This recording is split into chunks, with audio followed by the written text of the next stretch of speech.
box on those two plays Saturday with the coach? Well, we're looking at the formation coming out, and it's inexcusable. It won't happen again. We've addressed it as a staff, and we'll have guys from up top and down low looking at a position on the football.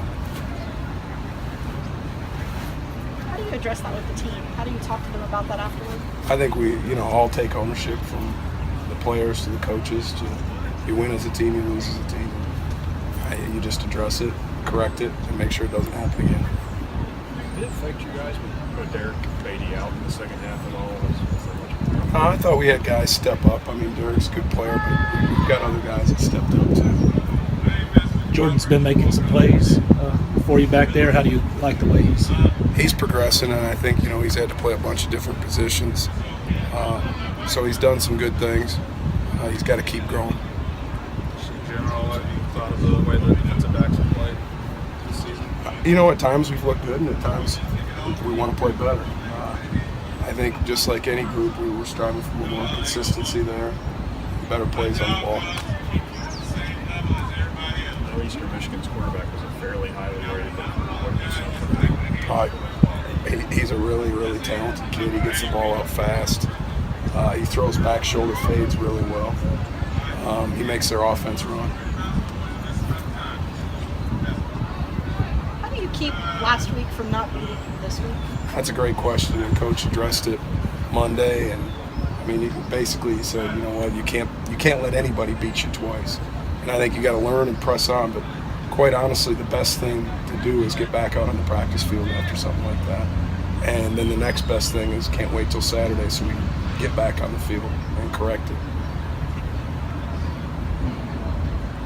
What'd your film review show you good, positively, negatively from? Well, coming out of the half, I thought we responded out of the half in the third quarter. We had, I think, 2 3-and-outs and then an interception on the next series. And then in the fourth quarter, we missed some critical stops on third downs where we missed tackles in the fourth quarter and gave up 2 scoring drives at the end. So it's not acceptable how we finished.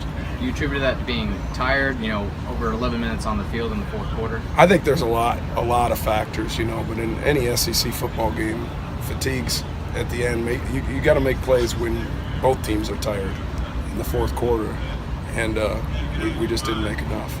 You mentioned the tackling after Eastern wasn't very good. South Carolina got better, and now Florida. Has that been kind of a one step? Yeah, and up? I think that's a reoccurring thing, That's something that you just got to keep practicing, keep working, keep drilling. I thought South Carolina game, it was good. Florida game, at times it was good, and then at the end I didn't think it was real good, real clean.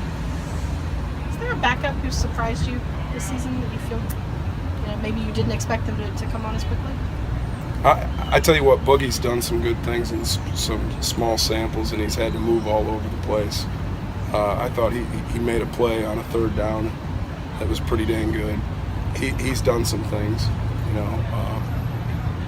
You look inside, and I think as a whole, those guys are getting a lot of good things done as a group, kind of by committee. So I don't know if it's necessary. I think the depth in general that we've been able to play on the D-line, that's been positive. Did you expect Darius West to come back this quick, to lead you guys in tackles, to be this? I'll tell you what, he's played well, and I had that conversation with him the other day that it's time for him to vocally step up a little bit because he is making plays and he is, he's knocked off the cobwebs awful fast and has made some big plays. Quarterback you're facing Saturday on him again, remind you of anybody you've seen yet, or what about their style in general? Well, the kid from South Carolina got the ball out fast, but he was a different style of quarterback. This kid, he throws back shoulder fades as good as anybody, and we've worked it all week, but he really gets the ball out fast, and that part reminds me of Bentley a little bit, but Bentley didn't throw the back shoulder fades like this kid. So how are you preparing? More zone, keying your wide receiver more? Well, whether you're in zone or man, a lot of times on back shoulder fades, it's a one-on-one battle.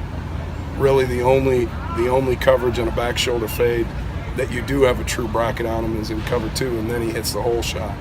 So it's a mixture of those things.